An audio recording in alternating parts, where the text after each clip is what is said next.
New action fresh team எல்லாரும் ஃப்ரெஷ்ஷாக இருக்காங்க. அண்ட் ஒரு மேட்ச் தான் நடந்திருக்கு டோர்னமெண்ட்டில், இன்னும் கேம்ஸ் இருக்குது.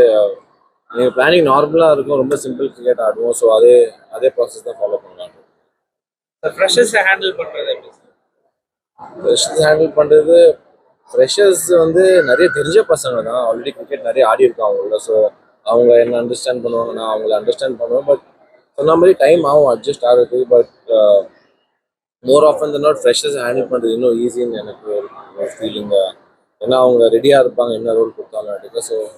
ஸோ நார்மல் எப்படி ஹேண்டில் பண்ணணுமோ அதே மாதிரி. டிஎன்பிஎல் வந்து ரொம்ப இப்போ கரெக்டாக வந்து இம்ப்ரூவ் ஆகிட்டு இருக்கு. ஸோ இப்போ எப்படி இருக்கு சார் கரெக்டாக கடந்த சீசனுக்கு இந்த சீசன் கம்பேர் பண்ணும்போது? ஸ்டாண்டர்ட் வந்து TNPL quality always been good. ஏன்னா பார்த்தீங்கன்னா இங்கே நிறைய பேர் ஐபிஎல் ஆடி இருக்காங்க. ஸோ வந்து நிறைய யங்ஸ்டர்ஸ் வந்து தான் இருப்பாங்க எவ்ரி இயர். அண்ட் நிறைய பேர் வந்து இந்தியாவுக்கும் ஐபிஎலுக்கும் ஆடுறது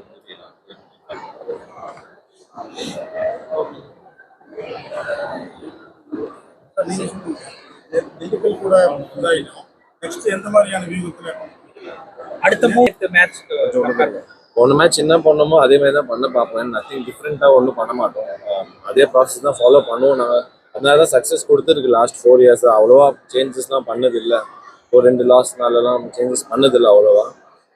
முடிஞ்ச அளவுக்கு அதே தான் ஃபாலோ பண்ண பார்ப்போம். ஒரு நாள் ரிசல்ட் வரல, கரெக்ட். பட் நாங்கள் ஒரு ப்ராசஸ் செட் பண்ணி இருக்கோம், அதை நோக்கி தான் போயிட்டு இருக்கோம்.